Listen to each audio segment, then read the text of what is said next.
People वाला भूत। मेरे गांव से 1 किलोमीटर दूर एक बड़ा सा पीपल का पेड़ है। वो एक विशाल पेड़ है जिसकी शाखाएं लंबी लंबी और ऊपर से नीचे की ओर आकर ऊपर की ओर मुड़ी हुई मोर के आकार की है। वह पेड़ देखने में इतना भयानक लगता है कि मेरे तो उस दिन की घटना के बाद रोंगटे खड़े हो जाते हैं। उस पेड़ की शाखाएं कम से कम आधे बीघे में फैली हुई हैं। शायद तुम लोगों में से कोई मानता हो या न मानता हो, लेकिन मैं जरूर मानता हूं कि भूत चुड़ैल आत्माएं होती है। हर गली हर चौराहे पर ऐसी बुरी आत्माएं होती हैं। वो तक नहीं हमें दिखती जब तक वो हमें दिखना नहीं चाहती हैं। यह आत्माएं जब दिखती हैं जब किसी की राशि उस आत्मा से मिल जाए दिखती हैं। मैं तुम्हें एक ऐसी हकीकत की कहानी बताने जा रहा हूं जिसको मैं याद करते ही मेरे रोए खड़े हो जाते हैं। अब मैं आपको उस घटना के बारे में बताता हूं कि मैं और मेरे दोस्त उस पीपल के पेड़ पर खेलने जाया करते थे। उस पेड़ की शाखाओं पर हम झूले की तरह झूला करते थे। उस पेड़ की छाया इतनी घनी थी कि सारे पंछी उसी पे बैठा करते थे और हम लोग गर्मियों में उस पर जाके झूलते थे। बड़ा मजा आता था। वैसे उस पेड़ के बारे में लोग कहा करते थे कि उस पेड़ पर भूत रहते हैं, पर हम बच्चे कहाँ किसी की मानते थे। बस रोज खेलने को चल दिया करते थे। एक बार की बात है, दोपहर का समय था। हम 3 दोस्तों ने, मैं और मेरे 2 दोस्त उस दिन जल्दी चले गए। 12 बजे का समय था। हम लोग वहां पहुंच गए और हम लोगों ने प्लान बनाया कि हम लोग ऊंचाई पर जाके छिप जाते हैं और वो लोग आएंगे तो हम लोग उन्हें भूत बनकर डराएंगे। और हमने अपने अपने पेंट में कुछ पत्थर भर के ऊपर चढ़ गए। दोस्तों, एक बात और बता दूं कि उस पेड़ से 2 खेत दूर एक कुआं था जिस पर कोई रहता नहीं था, बस एक रस्सी और बाल्टी के सिवाय। हम लोग जब खेल खेल कर थक जाते थे तो उस पर जाकर पानी पिया करते थे।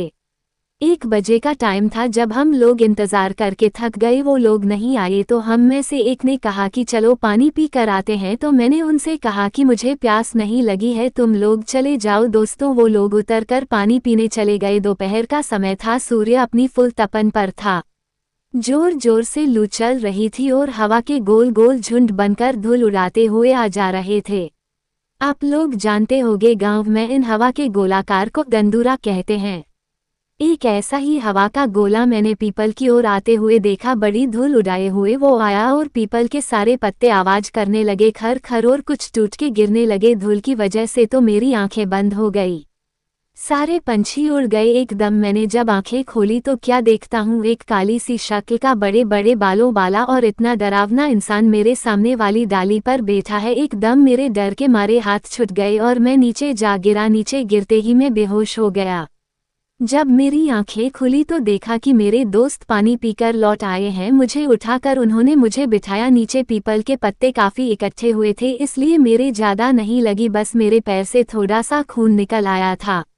जब मेरे दोस्त ने पूछा कि क्या हुआ तो मैंने उन्हें बताया कि अभी इस पेड़ पर मैंने भूत देखा है।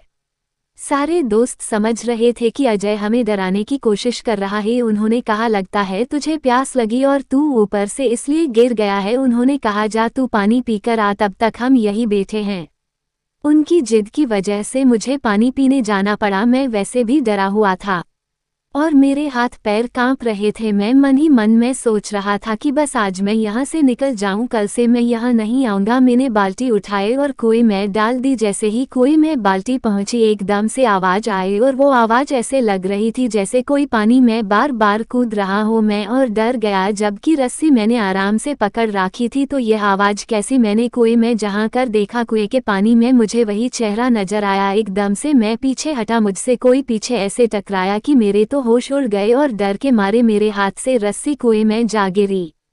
मैंने जैसे ही पीछे देखा, वही भयानक शक्ल वाला आदमी खड़ा था। मेरी तो आवाज बंद हो गई। उसके बड़े बड़े दांत, लंबे लंबे बाल, दांत तो ऐसे जैसे कि साले ने कभी जिंदगी में मंजन भी नहीं किया हो। उसकी खाल जली हुई सी जैसे कि कोई जला हुआ इंसान। इतना डरावना लग रहा था कि मैं तो बस, मेरी आंखें खुली थी, बस शरीर में कोई जान नहीं थी। बस मैं बेहोश होके गिर पड़ा। मेरे दोस्त सोच रहे थे कि ये अब तक क्यों नहीं आया। 5 मिनट बाद जब मेरी आंखें खुली तो मैंने देखा कि मैं पीपल के पेड़ के नीचे पड़ा हूँ। तो मैं और डर गया कि मैं यहाँ कैसे आ गया। दोस्त मुझे उठाकर लाए थे। जैसे ही मैं खड़ा हुआ देखा तो मेरे दोस्त खड़े हुए थे और कह रहे थे, लगता है तेरी तबीयत ठीक नहीं है, तुझे पहले बताना चाहिए था, हम पानी ले आते, कहीं तू कुएं में गिर जाता तो हमारे घर वाले तो हमें भी जान से मार देते। मैंने उन्हें बताया कि मेरी तबीयत खराब नहीं है, मैंने सचमुच भूत को देखा है।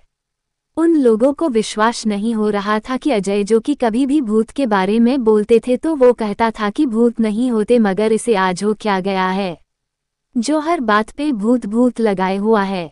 भाइयों, अब तक 2 बज चुके थे। हमारे दोस्तों का आने का समय हो गया था।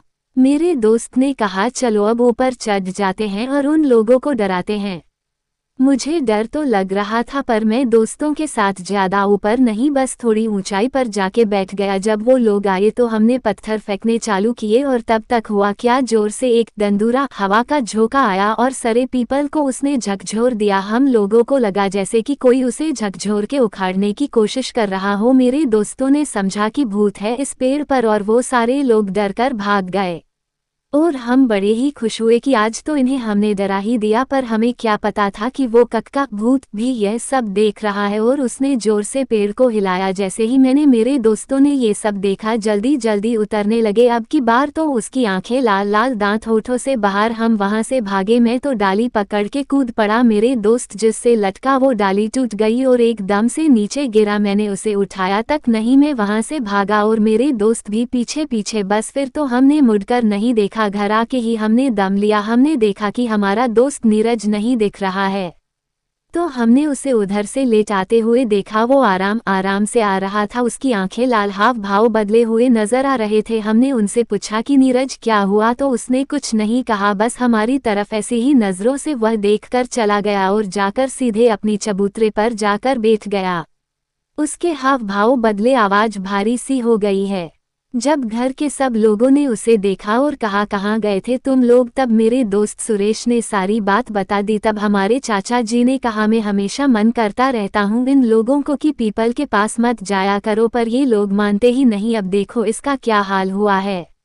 अब जाकर भगत जी को बुला के ले आओ। हमारे गांव में एक बाबा हैं शियाराम, जो हनुमान के मंदिर में रहते हैं और पूजा करते हैं। वो तंत्र मंत्र इन चीजों में माहिर हैं, इसलिए उन्हें लोग भगत जी के नाम से बुलाते हैं। तब मैं जाकर मंदिर से भगत जी को बुलाया। भगत जी ने मुझसे कहा कि पहले कुल्ला कर और जाकर हनुमान के मंदिर से भभूत राख लेकर आ। तब मैंने राख ली। तब तक भगत जी ने कुल्ला करके अपना कमंडल, साधुओं के पास जो पानी पीने के लिए होता है, उठाया और चल दिए और मैं उनके पीछे पीछे चल दिया। भगत जी वहां पहुंचे और पहुंचते ही सब समझ गए और कहा, भाई तुम यहाँ क्या लेने आए हो।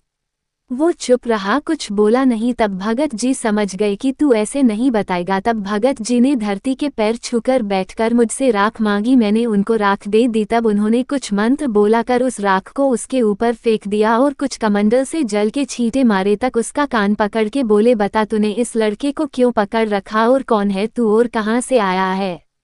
तब उसने बताया कि मैं पास के पीपल के पेड़ पर रहने वाला भूत हूँ। ये लोग मुझे दोपहर के समय सोने नहीं देते थे, इसलिए मैंने इनको डराया और इसको पकड़ लिया। भगत जी बोले, तू पीपल को छोड़ और कहीं दूर जंगल में चला जा, और वो पीपल बच्चों के खेलने के लिए है, पर मैं कहाँ जाऊंगा। तब भगत जी ने कहा कि तू ऐसे ही चला जाएगा या फिर निकालूं अपना वज्र। और भगत जी की आंखें लाल हो गई। तब भूत ने कहा, आप मेरा कान छोड़ोगे तभी तो मैं जाऊंगा। देख कितना अच्छा बच्चा है, इतना जल्दी समझ गया। एकदम नीरज हिला और वो नॉर्मल हो गया, जैसे कि अभी सोकर जगा हुआ है। तब भगत जी ने कहा, जाओ, अब पीपल वाला भूत भाग चुका है, अब तुम कभी भी जाकर उस पेड़ पर खेल सकते हो।